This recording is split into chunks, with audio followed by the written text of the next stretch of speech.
অন্তর্বর্তী সরকার জানে কি? প্রশ্ন তারেক রহমানের। যখন ভারতে হামলা করব পুরো দুনিয়া দেখবে, পাকিস্তানের হুঁশিয়ারি। এদিকে আব্দুল হামিদের দেশ ছাড়ার বিষয়ে মুখ খুলল সরকার। এবং সর্বশেষ জানাবো, ভারত পাকিস্তান কি পারমাণবিক যুদ্ধে জড়াবে? শুনছিলেন সংবাদ শিরোনাম, এবারে বিস্তারিত। তাহলে অন্তর্বর্তী সরকার জানে কি? প্রশ্ন তারেক রহমানের। আওয়ামী লীগ সরকারের সময় সংবিধানকে দলীয়করণ এবং বর্তমান অন্তর্বর্তী সরকারের নিষ্ক্রিয়তা নিয়ে প্রশ্ন তুলেছেন বিএনপির ভারপ্রাপ্ত চেয়ারম্যান তারেক রহমান। রাজধানীর খামারবাড়িতে আয়োজিত স্টার পুনর্মিলনে অনুষ্ঠানে ভার্চুয়ালি যুক্ত হয়ে তিনি এসব মন্তব্য করেন। তারেক রহমান বলেন, 5ই আগস্ট যেভাবে শেখ হাসিনা পালিয়েছেন, ঠিক একইভাবে দেশ ছেড়েছেন তা সাবেক রাষ্ট্রপতি আব্দুল হামিদ। অন্তর্বর্তীকালীন সরকার নাকি কিছুই জানে না। তাহলে তারা জানে কি? তিনি বলেন, সংস্কার নামে একদিকে পলাতক স্বৈরাচারের দোসরদের পালানোর সুযোগ দেওয়া হচ্ছে, অন্যদিকে গণতন্ত্রকামী দলগুলোর মধ্যে বিভাজন তৈরি করার চেষ্টা চলছে। একই সঙ্গে চলছে দোসরদের পুনর্বাসনের প্রচেষ্টা। তিনি আরো বলেন, স্বাধীনতার যে প্রত্যাশা নিয়ে মুক্তিযুদ্ধ হয়েছিল আওয়ামী লীগের আমলে, তার প্রতিচ্ছবি আমরা দেখতে পাইনি। তারা সংবিধানকে দলীয় সংবিধানে পরিণত করেছে, তাই সংবিধান সংস্কার এখন সময়ের দাবি। তারেক রহমান বলেন, ফ্যাসিস্টরা দেশ ছাড়ার পর গণতন্ত্র পুনঃপ্রতিষ্ঠার একটি সুযোগ এসেছে। এই সুযোগ কাজে লাগাতে আমাদের ঐক্যবদ্ধ থাকতে হবে, যেন ভবিষ্যতে কেউ ষড়যন্ত্র করতে না পারে। তিনি আরো আহ্বান জানান, প্রত্যেকে নিজ নিজ জায়গা থেকে দায়িত্ব নিয়ে দেশকে এগিয়ে নিতে হবে। এই দেশ কোনো ব্যক্তি বা দলের নয়, এদেশের মালিক জনগণ। যখন ভারতে হামলা করব পুরো দুনিয়া দেখবে, পাকিস্তানের হুঁশিয়ারি। ভারতীয় ক্ষেপণাস্ত্র হামলায় ক্ষতিগ্রস্ত একটি ভবনের ধ্বংসস্তূপের মধ্য দিয়ে হেঁটে যাচ্ছেন পাকিস্তানের পাঞ্জাব প্রদেশের মুরিদকে শহরের বাসিন্দারা।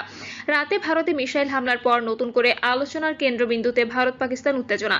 ভারতীয় গণমাধ্যমগুলো বলছে, এই হামলার পেছনে পাকিস্তানের হাত রয়েছে।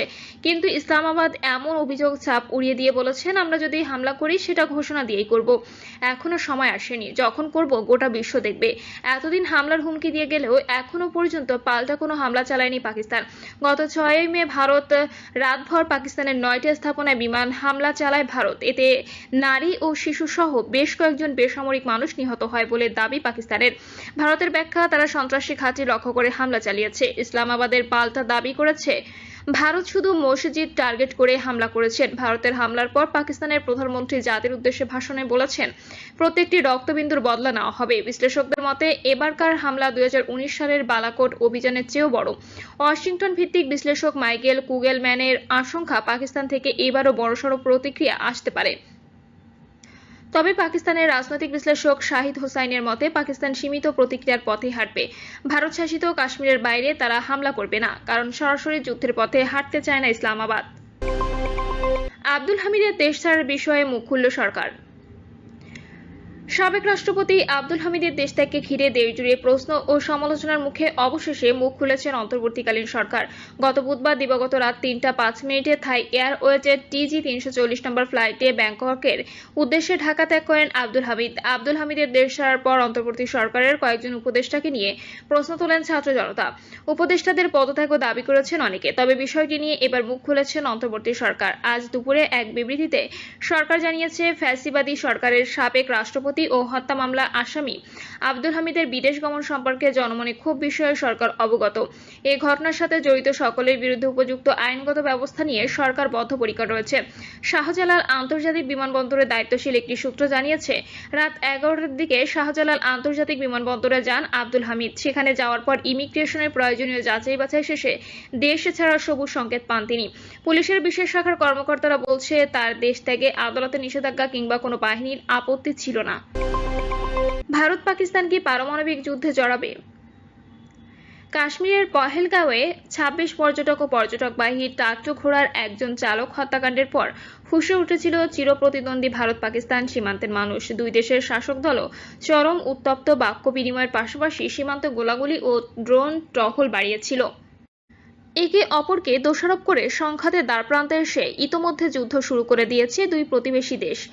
এতদিন তারা কূটনৈতিক তৎপরতার মৃত্যু ঘটিয়ে পরস্পরকে কড়া ভাষায় যুদ্ধের হুমকি দিচ্ছিলেন। গত এপ্রিলে 30/2025 স্কারদু ও গিলগিটগামী 10টি ফ্লাইট বাতিল করেছে এবং আকাশসীমা লঙ্ঘন করায় অধিকৃত কাশ্মীরের টহলরত ভারতের দুটো কোয়াডকপ্টার গুলি করে ভূপতিত করে এবং 4টি রাফাল যুদ্ধবিমানকে শনাক্ত ও তাড়া করে পিছু হটিয়ে দিয়েছিল পাকিস্তান বিমান বাহিনীর PAF জেটগুলো। সব ছাপিয়ে গত 6 মে দুই দেশের মধ্যে তীব্র আকাশযুদ্ধ শুরু হয়ে গেছে। পাকিস্তানের বিমান হামলা চালিয়ে ভারত 26 জন বেসামরিক মানুষকে হত্যা করেছে। পাশাপাশি পাকিস্তান পাল্টা হামলা চালিয়ে 5টি অত্যাধুনিক যুদ্ধবিমান ও একটি ড্রোনকে ভূপাতিত করেছে। পানি বঞ্চনা অথবা পারমাণবিক যুদ্ধের আশঙ্কার বিরুদ্ধে গর্জে উঠুক সবার বলিষ্ঠ কণ্ঠস্বর। নির্যাতিত ভুক্তভোগী পরিবারের আর্তনাদের সাথে সকল প্রকার চলমান যুদ্ধ বন্ধ ও আসন্ন যুদ্ধের হুমকির বিরুদ্ধে শান্তিকামী মানুষের লেখা মেসেজ কাশ্মীর সমস্যার একটি স্থায়ী ও শান্তিপূর্ণ সমাধান না হওয়া পর্যন্ত প্রতিদিন প্রতিবাদ করতে থাকুক। এক সপ্তাহের পূর্বে ভারত আগামী 24শে মে 24 থেকে 36 ঘন্টার মধ্যে পহেলগাঁও হত্যাকাণ্ডের প্রতিশোধ নিতে পাকিস্তানের আক্রমণ করতে চেয়েছিল। ভারত একটি ইট ছুড়লে পাকিস্তান পাথর ছুড়ে সেটার জবাব দেওয়ার জন্য প্রস্তুত রয়েছে বলে পাল্টা জবাব শোনা গিয়েছিল পাকিস্তানের বিবৃতিতে।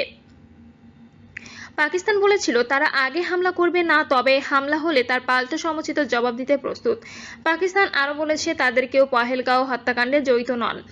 সন্ত্রাসীদের বিস্ফোরক দিয়েছে ভারত। এছাড়া কাশ্মীরকে কেন্দ্র করে অতীতে সিন্ধু নদীর পানির স্রোত উজান থেকে ভারীতে গড়ানোর ভারতের চুক্তিভঙ্গের সমস্যা থেকে এখন দুদেশের মধ্যে পরমাণু যুদ্ধের পতধ্বনি আসন্ন হয়েছে বলে সারা বিশ্ব গুঞ্জন শুরু হয়েছে। এই লেখকের শৈশবে যখন বই পড়া, পত্রিকার পাতার ছবি দেখা ও রেডিওতে সংবাদ শোনার জ্ঞান হয়েছিল, তখন থেকে ভূস্বর্গ কাশ্মীর নিয়ে অনেক কৌতূহল ছিল।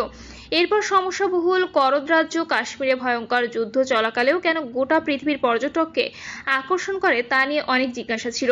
যদিও অনেকে বলেছেন ভারত পাকিস্তান চিরবৈরী, তাই এরকম সীমান্ত হত্যাকাণ্ডের ঘটনা নতুন কিছু নয়। তবে সম্প্রতি কাশ্মীরের পহেলগাঁওয়ে হঠাৎ 26 জন নিহত হওয়ার পর থেকে সেই কৌতূহলের মাত্রা শীতল থেকে অতি উষ্ণ হয়ে উঠেছে। তরতর করে বাড়ছে সংঘাতের পারদ। ঘটনার 10 দিন পর সেটা ক্রমান্বয়ে এক ভয়ঙ্কর পরমাণু যুদ্ধের আশঙ্কা জাগিয়ে তুলেছে। পরিস্থিতি এরূপ ভয়াবহ দিকে বাঁক নিলে তার ক্ষতিকর প্রভাব নিয়ে গোটা বিশ্ব শঙ্কিত হয়ে পড়েছে। পাকিস্তান বলেছে বহুদিন ধরে সিন্ধু নদীর পানি চুক্তি বাতিল করার পায়তারা করে আসছিল ভারত। সেজন্য একটি উস্কানি খুঁজছিল তারা। পেহেলগাঁও হত্যাকাণ্ডকে এর সেই উস্কানি হিসেবে ধরে নেওয়া হচ্ছে। এটাকে ভারতের সাজানো নাটক হিসেবে মনে করছে পাকিস্তান। পাকিস্তানের উপপ্রধানমন্ত্রী ও পররাষ্ট্রমন্ত্রী ইসাক দার বলেন, ভারত যদি একটি ইট ছুড়ে আমরা জবাবে ছুড়ব পাথর। তার দাবি পহেলগাঁওয়ের হামলার ঘটনাকে ভিত্তি করে ভারত সাজানো নাটক তৈরি করছে। এর মাধ্যমে তারা 1960 সালের সিন্ধু পানি চুক্তি বাতিলের পথ খুঁজছে। তবে পাকিস্তান এই চুক্তি বাতিল মেনে নেবে না। বলেন ভারত একতরফাভাবে এই চুক্তি বাতিল করতে পারে না। পাকিস্তানের প্রতিরক্ষা মন্ত্রী বলেন ভারতের তরফে পাকিস্তানের হামলা আসন্ন এবং ইসলামাবাদ সর্বোচ্চ সতর্ক অবস্থায় আছে। বলেন আমাদের অস্তিত্বের প্রতি হুমকি সৃষ্টি হলে পরমাণু অস্ত্র ব্যবহারে দ্বিধা থাকবে না।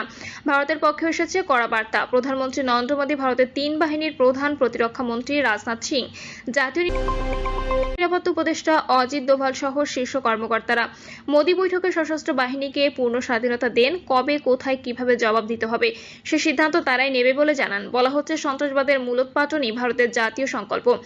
জরুরি বৈঠক করে পাকিস্তান তাদের সেনাবাহিনীকে ভারতের হামলার উপযুক্ত জবাব দিতে অনুমতি দিয়েছে। ফলে শুরু হয়েছে তীব্র আক্রমণ ও প্রতি আক্রমণ। মে 7, 2025 এই ভয়াবহ বিমান আক্রমণের তীব্রতা দেখে সারা বিশ্বের শান্তিকামী মানুষ আতঙ্কিত হয়ে পড়েছে। উভয় দেশের জেদ ও প্রতি আক্রমণের তীব্রতা দেখে তার অর্থ কি দাঁড়ায়? ভারত ইট মারলে আমরা পাথর ছুঁড়ে মারব, ছুঁড়লে আস্ত পাহাড় ধেয়ে আসতে পারে, এটা কি কারো জানা আছে? কাশ্মীরের পহেলগাঁওয়ে হামলার ঘটনাকে কেন্দ্র করে ভারত ও পাকিস্তানের দায়িত্বশীল ব্যক্তিরা যেভাবে পরস্পর বিরোধী বক্তব্য দিচ্ছেন তার শান্তিকামী মানুষের বিবেককে নাড়া দিয়েছে। এই যুদ্ধ অনেকের কাছে অনাকাঙ্ক্ষিত এবং কোনোভাবে সমর্থনযোগ্য নয়। তাই ভবিষ্যতে যে কোনো সংকটময় পরিস্থিতি এড়ানোর জন্য উভয় দেশকে দ্রুততম সময়ের মধ্যে আলোচনায় বসতে হবে। তা না হলে উভয় দেশের একটি হঠকারী সিদ্ধান্তে তাদের জনগণের সাথে সারা বিশ্বের অর্থনীতির ব্যাপকভাবে ক্ষতিসাধন হবে এবং খুব দ্রুত বিশ্ব পরিস্থিতি পাল্টে গিয়ে তৃতীয় বিশ্বযুদ্ধে রূপান্তরিত হতে পারে। প্রিয় দর্শক, এই ছিল এখনকার সর্বশেষ সংবাদ। আপডেট সব সংবাদ পেতে চ্যানেলটি সাবস্ক্রাইব করে বেল আইকনটি ক্লিক করে রাখুন।